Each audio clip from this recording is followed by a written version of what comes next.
Hello and welcome to episode 2 of Redemption Rewatch. In this series, I rewatch a horror movie that I wasn't a fan of the first time I saw it to give it a second chance and see if I like it on the rewatch. And the way that this series is structured is I'll start by talking a little bit about the history and making of the movie, and then I'll go into a plot overview, and in that overview I will go through the story, but I'll also kind of insert some of my own thoughts while I was watching the movie. And then I'll go into my thoughts after the rewatch, how I felt about it, and at the very end I will determine whether or not this movie is redeemed, or if I'm just not into it, it's just not for me. Today we are talking about a movie that was popular enough to spark its own franchise, and that is James Wan's Insidious. A family discovers that dark spirits have invaded their home after their son inexplicably falls into an endless sleep. When they reach out to a professional for help, they learn things are a lot more personal than they thought. So Insidious premiered in 2010 at a midnight showing at TIFF, and it's James Wan's fourth feature film and his fourth collaboration with fellow writer and director Leigh Whannell. Whannell wrote the script for Insidious, and he has a supporting role as paranormal investigator Steven, aka Specs. Wan and Whannell had been kicking around ideas for Insidious even before they made their first collaboration together, Saw, and they both admit that it was heavily inspired by Poltergeist. So what are some of your favorite horror films? Like, which ones do you refer back to? Well, I mean, goodness, Poltergeist had such a huge influence on me. Okay. And that was the one reason why I said to Leigh, we have to make a movie that is basically in the vein of Poltergeist, or rather, be inspired by that, and pay homage to that, but then find our own spin on it. So there are many references and nods to Poltergeist throughout the film, and I also wanted to touch on the score a bit because it's so integral in the film itself. The instruments used for the score consisted of a string quartet, which was 2 violins, viola, and cello, as well as a piano, and a rusted piano shell that was played using hammers, files, and some other hardware tools. A bulk of the score was improvised and structured in the editing process, and this is how Wan describes the score in an interview with Collider.com from 2011. What I like to do with this soundtrack is set you on edge with a really loud, sort of like atonal, scratchy violin score, mixing with some really weird piano bangs, and take that away, and all of a sudden you're like, what just happened there? And then you're following a character through a house and it's just dead silent, right? Then, when you smash something in there, it really gets you. The score was composed by Joseph Bishara, who has composed for many other horror properties, including all of the Insidious franchise, 6 of the Conjuring universe films, Malignant, the Shudder series Eli Roth's History of Horror, and most recently, the TV series Pretty Little Liars Original Sin, which has a lot of horror and slasher elements to it, so that's pretty cool. And fun fact, for those who didn't know, Bishara actually plays the famous antagonist from Insidious, the lipstick-faced demon.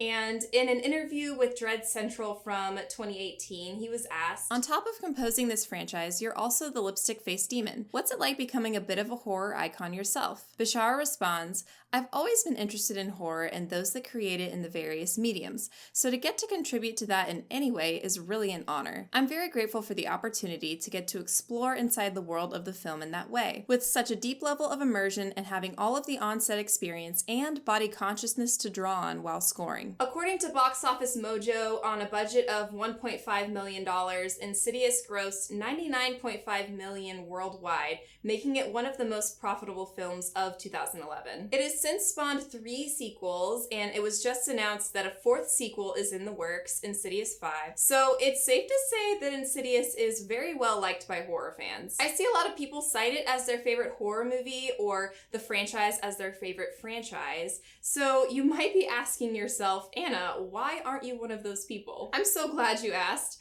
I've been a casual consumer of James Wan's oeuvre.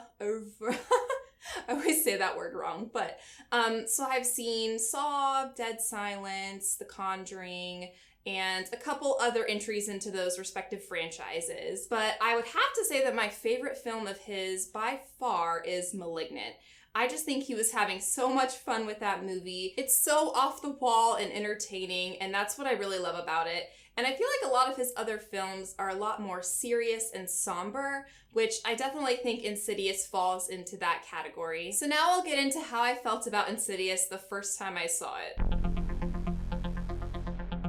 So I saw Insidious in 2011 when it came out, and I was in high school at the time, so I saw it with some friends, and the main takeaways I had from it were the lipstick-faced demon, just the look of him, the iconic jump scare of him popping up behind Patrick Wilson, and the concept of astral projection, I remember that, and the infamous tiptoe through the tulip scene. That was probably the biggest thing that stuck with me from watching it the first time.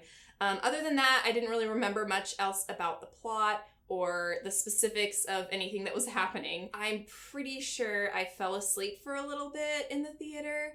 I don't know if I was particularly tired that day, but I know that I wasn't entertained enough to have it hold my attention to where I wasn't falling asleep. And when we were coming out, my friends were talking about how good it was, how scary they thought it was.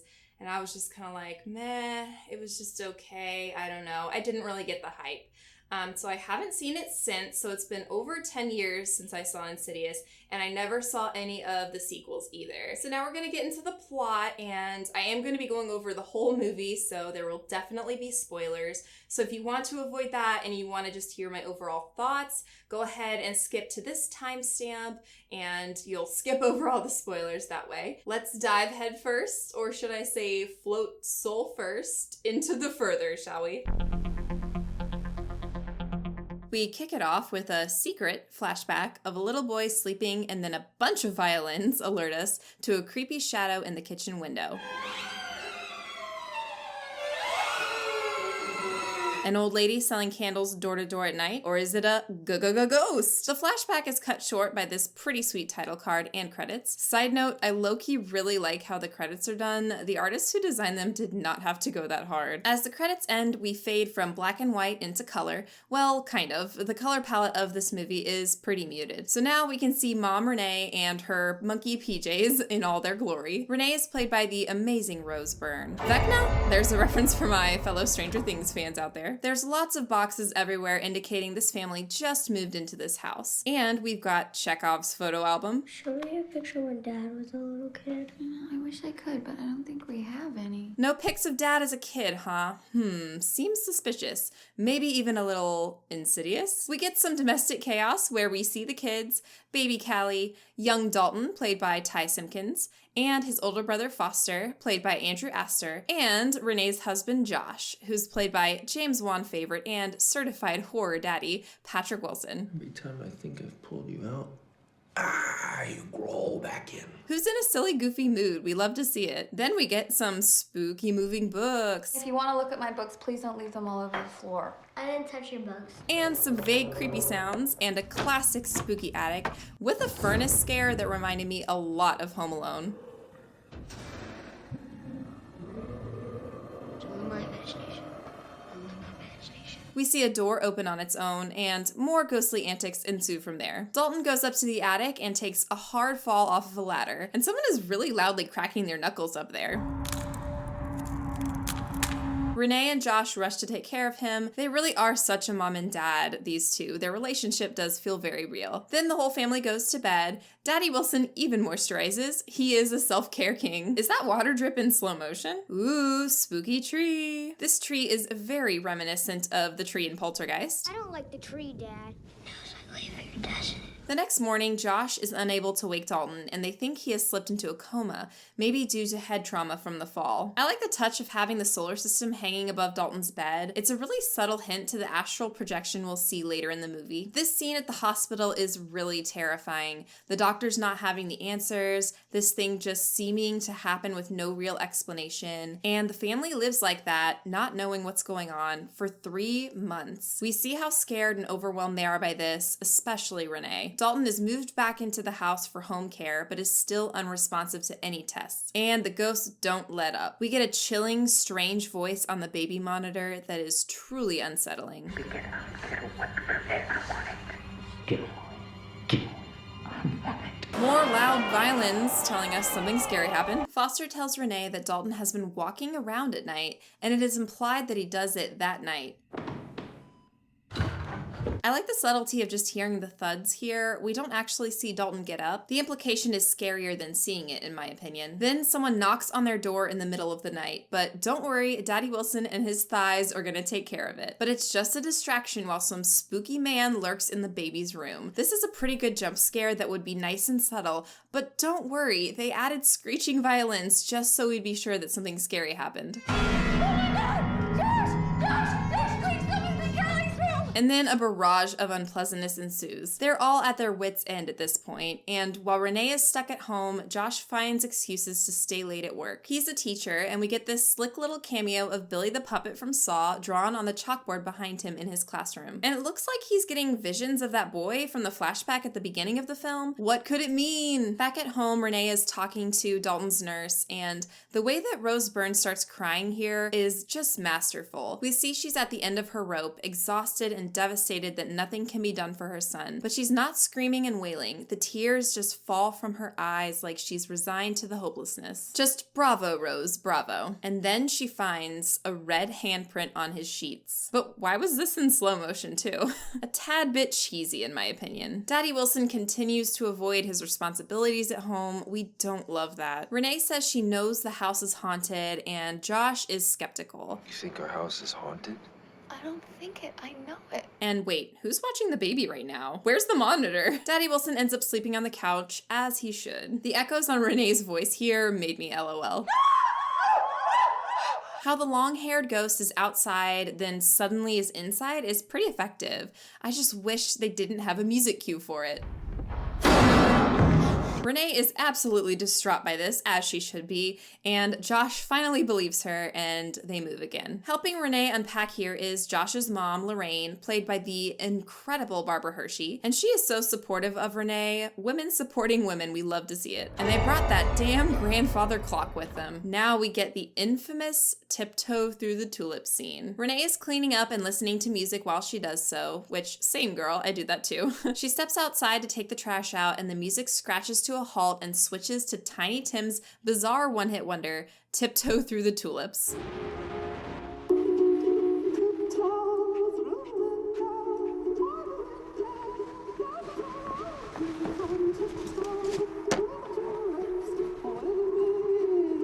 And we see a jaunty little lad who looks like he's maybe from the early 1900s, who is played by adult actor Ben Wolfe. And the kid plays some hide and seek with Renee for a bit. I really like how we see the rocking horse rocking here, and we think he's gonna be on it, but he's not. It's a misdirection to the door opening on its own. And the misdirect of the shoes on the shelf, then the kid popping out of the cabinet. Classic. Renee, Lorraine, and Josh sit down to discuss what's going on, and here's where we get the other very infamous scene from this movie, the lipstick-faced demon jump scare. I know it's coming here, so I'm very ready for it. It's hard to not see it as contrived when I'm primed for it to happen.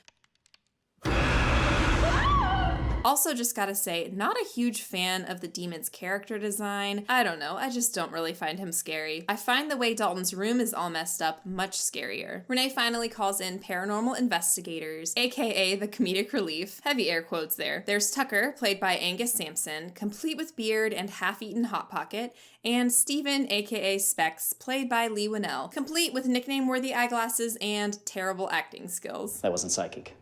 Elise already told me your name, so... He is fighting that Australian accent hard, and let me tell you, it is a losing battle. I personally find their bickering more off-putting than funny. Am I the only one? Wiring can leak into the atmosphere. It causes hallucinations, changes in energy. It's a little more important than that, but whatever.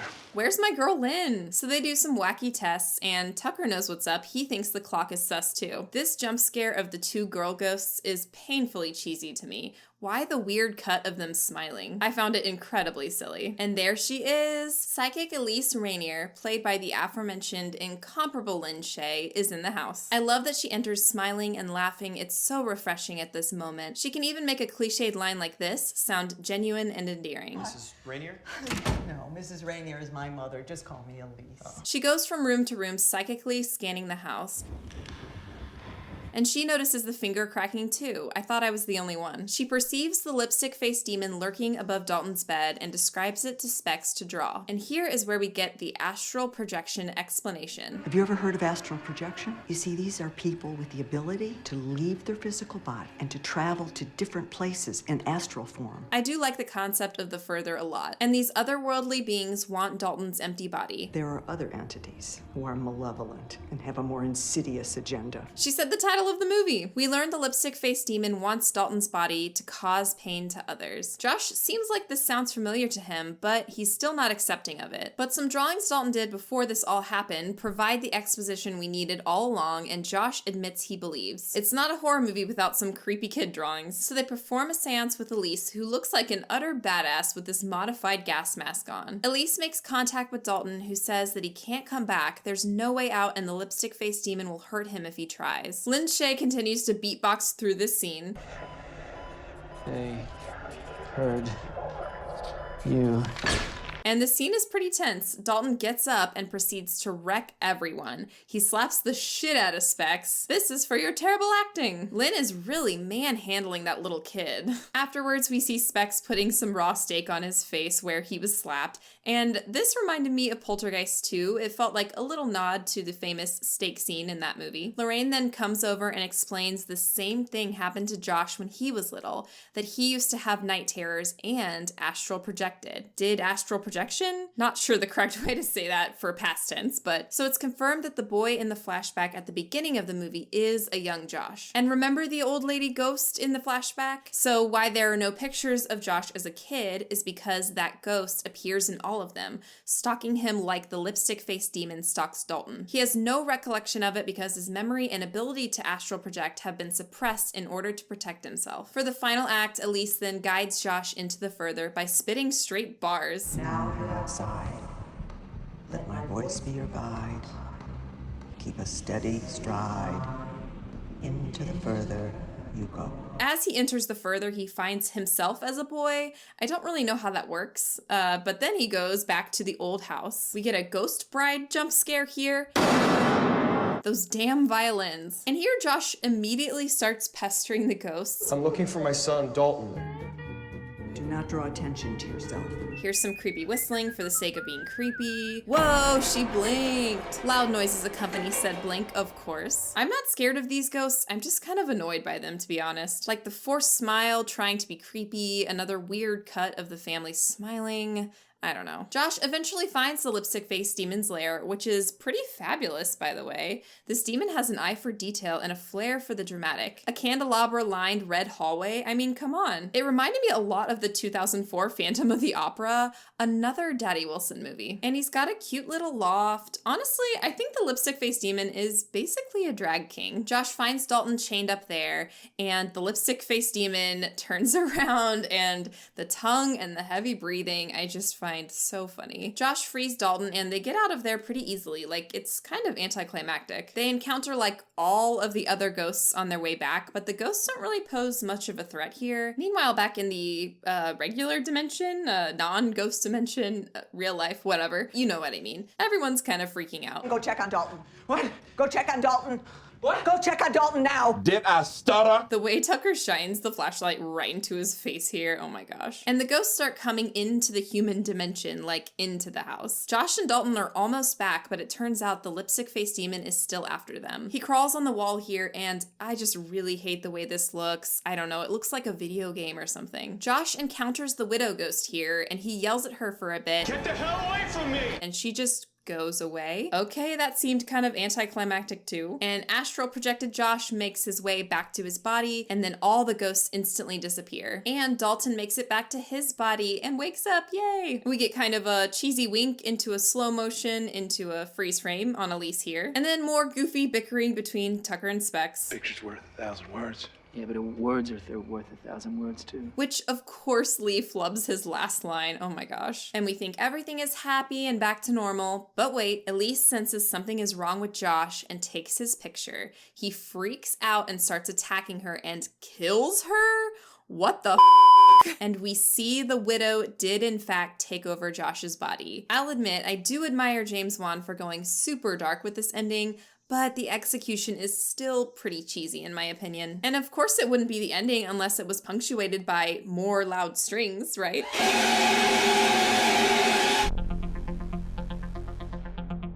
Alright, so now we're gonna go ahead and get into what I felt about this movie after the rewatch. And I'm gonna start with the acting. I think that all the actors did a great job. Well, Leigh Whannell, he tried his best, bless his heart. But I think that Rose Byrne, Barbara Hershey, and Lynn Shay did an exceptional job. The women were really the MVPs of this movie for me, especially Lynn. She just really shines in her role. And all the kids do a good job too. Sometimes child actors are hit or miss, but I think that they all did a good job. I know Dalton is basically asleep for most of the movie, but still. And of course, I'll always love Patrick Wilson no matter what. I think that the concept of The Further was really interesting, and the whole astral projection storyline. I think that deviated enough from the poltergeist story to make it different and make it interesting. So I did appreciate the spin that Wan and Whannell took on the whole kids getting lost in a ghost dimension story. And I just think that the way that it was portrayed in the movie left me wanting a little bit more. It just kind of seemed like it was the same setting. It was the house, just a little darker and, with the fog on the ground. I guess I was kind of wanting it to be a little bit more different from just the normal setting, which we do get a little bit with the Lipstick Face Demon's Lair, but I kind of wish that it was more like that overall. Something more akin to like the Upside Down from Stranger Things, another Stranger Things reference for you guys. So in that regard, I did want a little bit more from The Further. And there were some moments that I thought were really well done, and most of those were more of the subtle, quieter moments as opposed to the bigger scares. The bigger scares just kind of wore on me because it felt kind of repetitive, and I think a lot of that had to do with the score and the loud string music every single time something scary happened. It just kind of took the surprise out of it for me. I thought that the character design for the ghosts were pretty cool, although I do find the Lipstick Face Demon to be kind of goofy. I don't know, it's something about his hair and the makeup, the way that it looks like he's wearing little fuzzy leg warmers, because I guess he's like, part goat or whatever, the devil part of him. I think it's scarier when we just see him in the shadows. So like the scene where Lorraine is describing the dream she had and we see him standing in the corner of Dalton's room, but he's mostly in shadow there. I think that that's pretty well done. But when we see him in full lit lighting, the mystique is just kind of lost for me. And he kind of just looks like a combination of Mr. Tumnus and Darth Maul. And I just can't unsee that. So yeah, I don't know. Something about his design just made it not very scary for me. There's also just something really cold about this movie. And I don't know if it has to do with the vastness of the house or the muted color palette. But I think even in certain interactions between the family members, there's just a warmth that's missing. I think if you compare it to Poltergeist, which, like we've been saying through the video, there are a lot of parallels, but when you look at the family in Poltergeist, I feel like there's a warmth there and a realness there that Insidious kind of lacks, and I can't really put my finger on it, but I don't know, there's just something about it where I was wanting a little bit more realism, a little bit more to endear us to the characters. There were also just a lot of moments that felt really cliched to me, a lot of the jump scares, and again, like I said, with the score alerting us to every scare. And I don't know if I'm just looking at it through a 2022 lens, although, when I was talking about my first impressions of the movie, I was feeling like it was wearing on me in the way that I didn't feel very surprised or scared by what was going on. The formula, I could just kind of see the way the formula was playing out, and I think that's kind of what made it a little boring to me, and I still felt that on this rewatch. It just kind of felt tropey and cliched to me in a lot of ways, and I did actually watch it twice for this Redemption Rewatch because I wanted to nail down all the details. And I gotta say, after those 2 watches, I'd kind of be okay just never watching this movie again. I'm sorry if that sounds harsh, but it's just how I feel. I have heard that Insidious 2 is really good, and I'm absolutely not opposed to watching more of the movies from the franchise. And Insidious 5 is going to be directed by Daddy Wilson. It is going to be his directorial debut. So I am kind of excited to see that and see how he does with an entry in the franchise. So I will be watching 2 through 4 in preparation for 5. And I could quite possibly like other entries in the franchise more, but there's just something about the original that I just get kind of bored with. So we're coming to the final question. Is this movie redeemed or is it doomed? And I think we already know the answer, but I have to say it anyways. So is Insidious redeemed? And I gotta say no, it's not. Of course, no hate to anyone who likes Insidious. Everybody to each their own. It's just not personally for me. These are my opinions. That is just how I feel. So this is a failed Redemption rewatch. My first one was a success. So, you know, it's just gonna be hit or miss depending on how the rewatch goes. And this time, it's just not for me, guys. I'm sorry. So let me know in the comments. Do you love Insidious? Do you hate it? Do you prefer one of the other entries in the franchise? I would love to know. Also, let me know a movie that you think you should give a Redemption rewatch to. I'm very curious. And if you like this video, please give it a thumbs up and subscribe to my channel if you haven't already. So I'm gonna leave you with a little hint at what the next movie I'm gonna be covering on Redemption Rewatch is gonna be. So stay tuned for that. But yeah, thank you all so much for watching. I hope you have a wonderful day, and we'll talk horror next time. I'm gonna have to steal Jeffrey Dean Morgan's line when they asked him, so how did you get into the headspace of the comedian? He says, are you kidding? 3 hours in that makeup, I'd come out of that trailer wanting to kill anybody.